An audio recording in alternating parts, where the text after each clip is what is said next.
तो ये जो एवरेज वेरिएबल कॉस्ट है इसका फॉर्मूला है total variable cost divided by quantity. अगर इसका टेबल एंड डायग्राम बनाना है, क्वांटिटी 1 2 3 4 5, टोटल वेरिएबल कॉस्ट मैंने पहले भी बताया था, शुरू में डिमिनिशिंग रेट होता है 8 से बड़ा, 6 से बड़ा, 4 से बड़ा और लास्ट में एकदम इंक्रीजिंग रेट कर दिया। तो एवरेज वेरिएबल कॉस्ट क्या है? Total variable cost divided by quantity. Divide करके दिखाइए इसको, यू गेट 10 9 8 7 8, फिर से बढ़ रहा है। तो इसकी इम्प्लीकेशन ये है कि शुरू में क्वांटिटी के बढ़ने से एवरेज वेरिएबल कॉस्ट गिरती है एंड आफ्टर सम टाइम अगर कुछ ज़्यादा ही क्वांटिटी बढ़ रही है तो एवरेज वेरिएबल कॉस्ट बढ़नी शुरू हो जाती है। तो अब अगर इन दोनों कर्व्स को हम मिलाएं तो हमें एवरेज कॉस्ट मिल जाती है। तो नेक्स्ट टॉपिक आपका है relationship between average cost, average variable cost and average fixed cost. इन तीनों में क्या रिलेशन है? बहुत आसान है। सबसे पहले तो आपने इनकी डेफिनेशंस लिख ली, फिर लिखना है A C is equals to A F C plus A V C. A C को अगर हम मिलाएं तो A F C plus A V C, A C is equal to A F C plus A V C. Fix cost और variable को मिला के average cost पूरी बनती है। अब इसका डायग्राम जो 90% बच्चों को समझ नहीं आता, तो मैं एक बार अच्छे तरीके से आपको बता देता हूँ। एवरेज फिक्स्ड कॉस्ट तो हमेशा नीचे गिरती रहेगी, ये गिरती रहेगी, बट ये कभी इधर टच नहीं होएगी। ये है एवरेज फिक्स्ड कॉस्ट। दोबारा बता रहा हूँ, एवरेज फिक्स्ड कॉस्ट कभी इस साइड टच नहीं होएगी। तो इसको मैं काट देता हूँ, मैं कह देता हूँ ये यहीं तक है average fixed cost.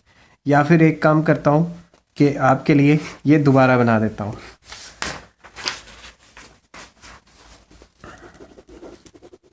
Relationship between average fixed cost comma average cost and average variable cost. सबसे पहले average cost is equal to average fixed cost plus average variable cost. अब इसका diagram X axis Y axis point of origin, ये है cost, ये है quantity. Average fixed cost गिरती रहती, ये कभी ज़ीरो नहीं होती एवरेज फिक्स्ड कॉस्ट, ना ही ये एक्स एक्सिस को टच करती है।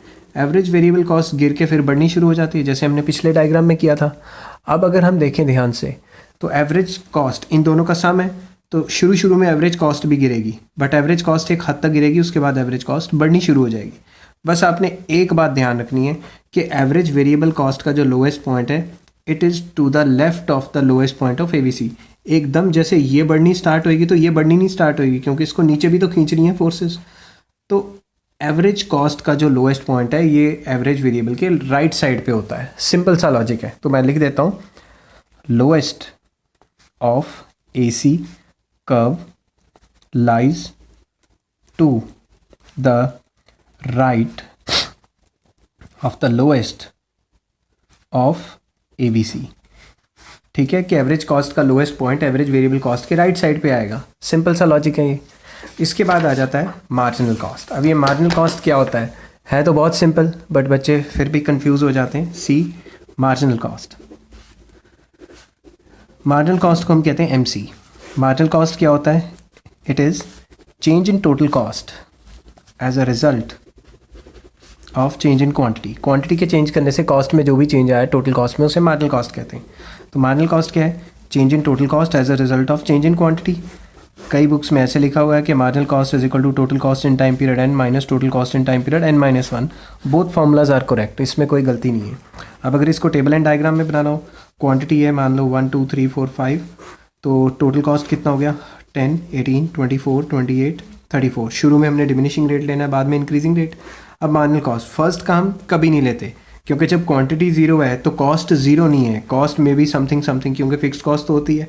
तो सिर्फ कॉस्ट के चैप्टर में मार्जिनल कॉस्ट हम कभी नहीं लेते। सेकंड में जो चेंज आया वो लिख दो 8 6 4 6। तो कहने की बात ये है कि मार्जिनल कॉस्ट भी शुरू में गिरती है, बाद में बढ़ जाती है। यहाँ पे लिख दो कॉस्ट, यहाँ पे क्वांटिटी। तो ये था आपका मार्जिनल कॉस्ट। अब क्वेश्चन आ जाता है कि इनमें आपस में क्या रिलेशनशिप है। Relationship between AC and MC। AC और MC में क्या रिलेशनशिप है? पहला रिलेशन पूरी इकोनॉमिक्स में यही है, एवरेज का कोई भी कंसेप्ट बढ़ रहा है तो मार्जिनल का कंसेप्ट उससे भी ज़्यादा बढ़ेगा। रेवेन्यू, कॉस्ट, प्रोडक्शन, प्रोपेंसिटी जो भी ले लो, एवरेज के बढ़ने से मार्जिनल उससे भी ज़्यादा बढ़ता है। और अगर AC गिर रही है तो MC उससे भी ज़्यादा गिरती है। Third, MC cuts AC at its lowest. MC AC को काटती है लोएस्ट पे। इसका डायग्राम बना के दिखा देता हूँ। एक्स एक्सिस वाई एक्सिस, यहाँ ले लिया कॉस्ट, यहाँ ले ली क्वांटिटी। ये क्या है? AC। MC इसको लोएस्ट से ही काटेगी ऐसे। तो कहने की बात यह है कि एसी के गिरने से एमसी उससे भी ज़्यादा गिरे, जैसे ही एसी बढ़नी शुरू हुई एमसी उससे भी ज़्यादा बढ़ गई। तो ये था relationship between AC and MC. फिर आपको बताना चाहूँगा रिलेशनशिप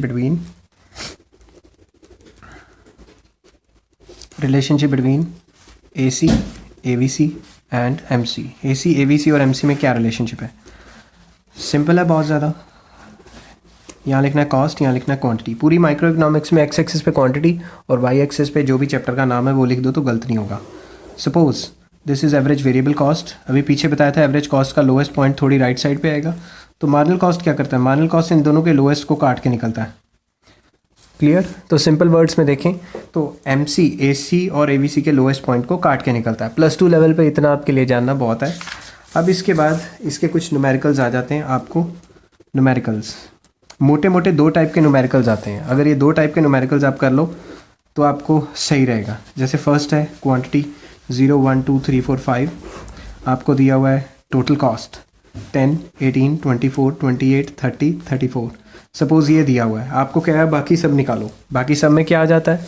बाकी सब में आ जाता है total fixed cost, total variable cost, average fixed cost, average variable cost, average cost and marginal cost. तो इतना लंबा क्वेश्चन देख के डरने की ज़रूरत नहीं है, बस छोटे से लॉजिक्स हैं। जब क्वांटिटी 0 है तो जो भी टोटल कॉस्ट होती है वही फिक्स्ड कॉस्ट होती है। तो फिक्स्ड कॉस्ट कितनी होगी? 10, 10, 10, 10, 10, 10। वेरिएबल कॉस्ट क्या होती है? Total fix and total variable मिला के तो टोटल कॉस्ट बनते हैं। तो आपको इससे माइनस करना है बस। This minus this 8, this minus this 14, this minus this 18, this minus this 20, this minus this 24। अब एवरेज फिक्स्ड कॉस्ट का फॉर्मूला क्या बताया था? Average fixed cost is total fixed cost divided by quantity. तो आपने टोटल फिक्स्ड कॉस्ट को quantity से divide करना है। ये टोटल फिक्स्ड कॉस्ट है, क्वांटिटी ये होगी। कितना आ गया? डैश या 0 कुछ भी लिख दो। This by this 10, this by this 5, this by this 3.3, this by this 2.5, this is 2। अब आ जाता है वेरिएबल कॉस्ट। इसका फॉर्मूला क्या है? Total variable cost divided by quantity. अब वेरिएबल कॉस्ट को पकड़ लो। ये कितना आ गया? 8, 7, 6, 5, ये आ गया 4.8। अब एवरेज कॉस्ट क्या होता है? Average fixed cost plus average variable cost. तो इन दोनों को ऐड करके ये लिख लो 18, 12, 9.3, 7.5 एंड 6.8। एंड मार्जिनल कॉस्ट हमें पहले ही पता है चेंज होता है। इसमें चेंज क्या है हम नहीं लिखेंगे। इसमें चेंज कितना है? 8, 6, 4, 2, 4। तो ये था आपका एक न्यूमेरिकल। आपको इस टाइप का टेबल आ सकता है, बीच में डैश डैश डैश डैश कह देंगे कि भाई फाइंड द मिसिंग वैल्यूज़। तो आपको कंसेप्ट और फॉर्मूले आने चाहिए। सेकंड न्यूमेरिकल इसका आता है थोड़ा घुमा फिरा के। सपोज क्वांटिटी है 1, 2, 3, 4, 5। आपको दे दिया मार्जिनल कॉस्ट दे दिया 10, 8, 6, 8, 10। आपको कह दिया फाइंड एवरेज वेरिएबल कॉस्ट निकालो। तो अगर आप हल्का सा दिमाग लगाओ, एवरेज वेरिएबल कॉस्ट क्या होता है? Total variable cost divided by quantity. तो क्वांटिटी तो हमारे पास है, हमें चाहिए टोटल वेरिएबल कॉस्ट। तो टोटल वेरिएबल कॉस्ट निकालनी है। टोटल वेरिएबल कॉस्ट क्या होता है? सिंपल वर्ड्स में अगर हम मार्जिनल कॉस्ट को क्यूमुलेटिव फ्रीक्वेंसी निकाल लें तो हमें टोटल वेरिएबल कॉस्ट मिल जाता है। कितना आ गया? 24, ये आ गया 32, ये आ गया 42। अब एवरेज वेरिएबल कॉस्ट क्या होता है? Total variable cost divided by quantity. Divide कर लो, this by this 10, this by this 9, 8, 8.8 ही आ गया पूरा का पूरा, और ये आ गया 8.4। तो कहने की बात ये है कि ये था आपका कॉस्ट का चैप्टर और यहाँ पे आपकी कॉस्ट ख़त्म होती है। तो ये जो छोटे मोटे न्यूमेरिकल्स हैं इसमें कोई टेंशन वाली बात नहीं है। इस पर सिर्फ आपको फॉर्मूला आना चाहिए और कंसेप्ट क्लैरिटी होनी चाहिए।